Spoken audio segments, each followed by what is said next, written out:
মন থেকে একবার উঠে গেলে মনে আরেকবার জায়গা হওয়া বড্ড মুশকিল ব্যাপার। It's quite impossible. এটা একদম অসম্ভব প্রায়। মাথায় রাখবেন, মানুষ যখন মন থেকে উঠে যায়, মানুষ আসলে ভালোবাসার খাতার থেকে তার নামটাই মুছিয়ে ফেলে। মানুষ যখন মন থেকে উঠে যায়, তখন মানুষটা এত দূরের মানুষ হয়ে যায় যে কাছে থেকেও মানুষটা অনেক পরের মানুষ হয়ে যায়। ঠিক কিনা বলেন? আর মানুষ আসলে মন থেকে খুব সহজে ওঠে না।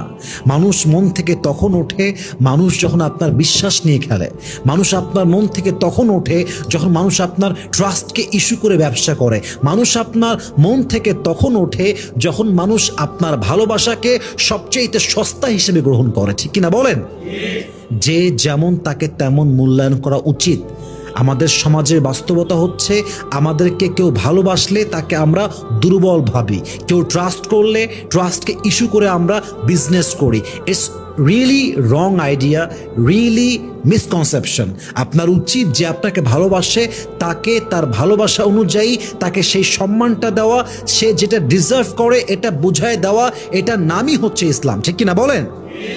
আমি মাঝে মাঝেই বলি যে আমার লাইফে আমি যদি কাউকে গুরুত্বপূর্ণ জায়গায় বসাই, যদি আমি কাউকে অনেক বেশি ভালোবাসি, আমার ভালোবাসার মানুষ বানাই, আমার কলিজার টুকরা মানুষ বানাই, তাকে আমি ট্রাস্ট করি, তাকে আমি বিশ্বাস করি, আর সে মানুষটা যদি সেই জায়গার মূল্য না বোঝে, সে ভালোবাসার মূল্য না বোঝে, আমার ভ্যালিউ না বোঝে, আমার সঙ্গে বিশ্বাসঘাতকতা করে, বেইমানি করে, তো আমার মনে হয় তার সঙ্গে থাকার চাইতে আজীবন একা বাঁচাই বেশি উত্তম। ঠিক কিনা বলেন? अल्लामा इकबाल की सुंदर को लिखेছেন, मैं अकेला रहना नहीं चाहता था मगर अब मुझे अकेला रहना ज़रूर है। मैं अकेला रहना नहीं चाहता था मगर अब मुझे अकेला रहना ज़रूर है। गद्दार के साथ जीने से अकेला जीना बेहतर है। दिल तो हमेशा ये कहता है कि तुझे कोई ना कोई सहारा ज़रूर चाहिए। दिल तो हमेशा ये कहता है कि तुझे कोई सहारा ज़रूर चाहिए, लेकिन फिर मैं अपने आप से पूछता हूं कि तुझे धोखा दोबारा क्यों चाहिए।